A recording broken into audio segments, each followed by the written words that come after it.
Morning students, मैं आनंद Fidelis आपके सामने फिर प्रस्तुत हूँ ई लर्निंग क्लास में। आपका सबका स्वागत है। और जैसा कि मैं पढ़ाने जा रहा हूँ कक्षा 7 को हिंदी व्याकरण, और हिंदी व्याकरण में यह पाठ जो है पांचवा पाठ है, और पांचवा पाठ में हम लोग संज्ञा को देखेंगे। तो संज्ञा के बारे में आप लगभग 2, 3, 4, 5 से ही पढ़ते हुए आ रहे हैं।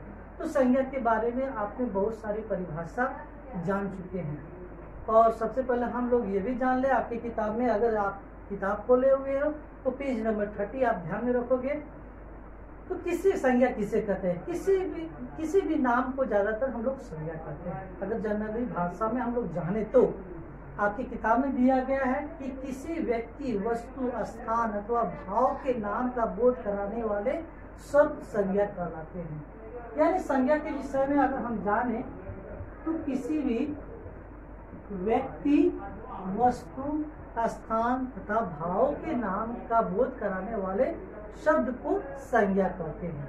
चाहे वो व्यक्ति हो सकता है, वस्तु हो सकता है, स्थान हो सकता है, या किसी प्रकार का भाव हमारे मन से जो उठते हैं वो हो सकते हैं। उसके बाद हम आते हैं इसके भेदों के बारे में। तो संज्ञा को 3 भागों में बांटा गया है। इसे आप ध्यान से समझोगे। पहला व्यक्तिवाचक संज्ञा,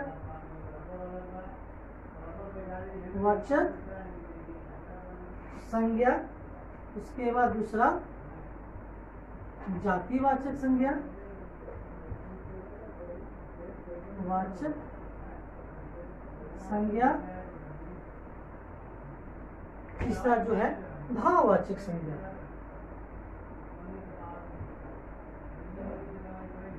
वाचक संज्ञा। तो इन तीनों में हम लोग बहुत सारी बातों को जानेंगे। आपकी किताब में भी देखोगे कि बहुत अच्छे ढंग से डायग्राम बनाया हुआ है। उस डायग्राम के अनुसार विशेष व्यक्ति, वस्तु या स्थान का नाम जैसे शंकर, रूस, जलेबी, क्रिकेट इत्यादि दिया गया है। जातिवाचक में आप देखोगे किसी विशेष जात, समूह या जाति का नाम, यानी पर्वत, नदी, पशु, कपड़ा, बाजार, देश। भाववाचक संज्ञा जैसे दोष या दशा अथवा भाव, जैसे सुंदर, गुरु, बड़ा, छोटा, जोश, मृत्यु इत्यादि। अब हम आते हैं हिंदी व्याकरण में द्रव्यवाचक और समुदायवाचक को जातिवाचक संज्ञा का उपभेद माना गया है। यानी द्रव्यवाचक, वाचक और समूहवाचक, वाचक जो है, समूहवाचक, ये दोनों जातिवाचक संज्ञा के उपभेद को बताते हैं। अब हम आते हैं इसकी बारी बारी परिभाषा को जानेंगे।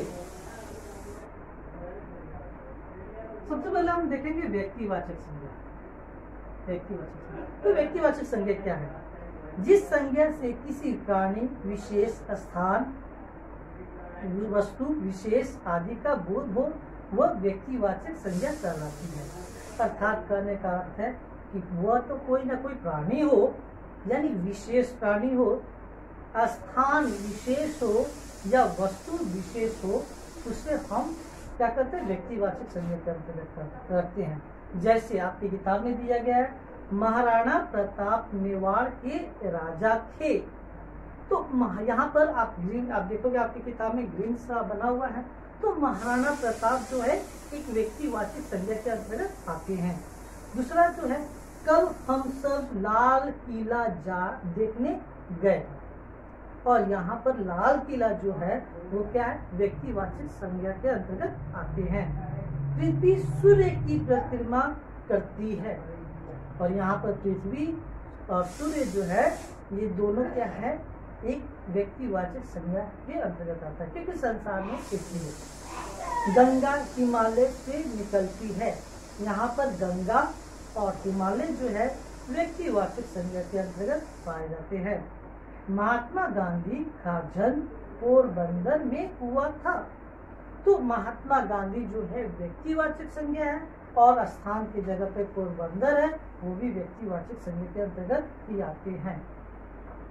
अब हम देखेंगे जातिवाचक संज्ञा कि जातिवाचक है क्या। वे शब्द जो किसी प्राणी, वस्तु अथवा स्थान की पूरी जाति का बोध कराते हैं।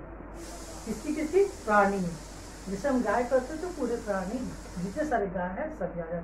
छात्र, जितने सारे छात्र मेरे वीडियो को देख रहे हैं वो सारे छात्र आ गए, जो नहीं देख रहे वो भी छात्र भी आ गए, जो विदेशों में वो भी छात्रों में आ गए। वस्तु अथवा स्थान की पूरी जाति का बोध होता है, उसे जातिवाचक संज्ञा कहते हैं। जैसे दादाजी सबके लिए मिठाई लाए। अब दादाजी कहने का अर्थ सिर्फ मेरे ही दादाजी नहीं बल्कि आप सबों के दादाजी आ जाते हैं जातिवाचक। मिठाई सिर्फ रसगुल्ले को ही नहीं, मिठाई के रूप में बहुत सारी मिठाइयाँ उसके अंतर्गत आ रही है। आजकल सभी शहरों में प्रदूषण है, तो शहरों सिर्फ हमारा ही शहर नहीं बल्कि जितने सारे शहर है इस देश में और दूसरे देशों में वो सारे शहर आ जाते हैं। हिरन दौड़ रहे हैं, जितने सारे हिरन है यहाँ पे भी और जहाँ कहीं भी वो सब हिरन आ जाते हैं जातिवाचक संज्ञा में। टोकरी में रखी सब्जी ताजी है, यहाँ पे टोकरी और सब्जी जो है आपको जातिवाचक संज्ञा के अंतर्गत है। सभी खिलाड़ी जी जान से खेले, खिलाड़ी का अर्थ होता है सिर्फ क्रिकेट खेलने वाले नहीं बल्कि कबड्डी, फुटबॉल, जितने सारे गेम होते हैं वो सारे खिलाड़ी उसके अंतर्गत आते हैं। बच्चे बाग में खेल रहे हैं, सिर्फ बच्चे करने का अर्थ नहीं हुआ कि इससे किसी निश्चित विद्यालय के बच्चे बल्कि जितने सारे संस्थान में जितने सारे बच्चे वो सारे आ जाते हैं, खेल रहे हैं, बहुत सारे खेल होते हैं। तो बच्चों आज हम लोगों ने जाति संज्ञा के बारे में हम लोगों ने जाना और व्यक्तिवाचक और जातिवाचक संज्ञा के बारे में हम लोग जाने, और नेक्स्ट भाववाचक संज्ञा जो है हम लोग बाद में देखेंगे। अभी मैं कुछ प्रश्न दे रहा हूँ उससे आप अपनी कॉपी में कर लोगे। पहला जो है संज्ञा किसे कहते हैं,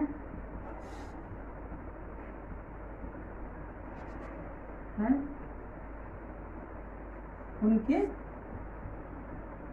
भेदों के नाम लिखे।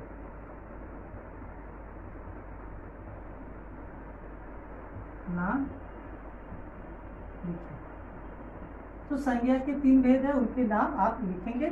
दूसरा प्रश्न है व्यक्ति वाचक एवं जातिवाचक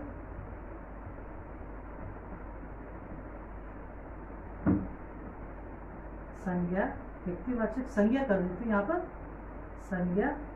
बच्चे ध्यान में रखेंगे यहाँ पे ये जो चिन्ह है इससे हम त्रुटि पूरक चिन्ह करते हैं। जातिवाचक संज्ञा की परिभाषा लिखे।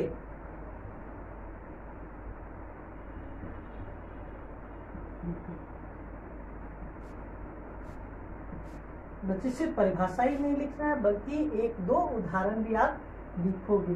तो बच्चे इस कार्य को आप अपने व्याकरण कॉपी में लिख लोगे और साथ ही साथ इस चैनल को सब्सक्राइब कीजिए और अपने दोस्तों के साथ शेयर कीजिए। आज के लिए इतना ही, तब तक के लिए धन्यवाद।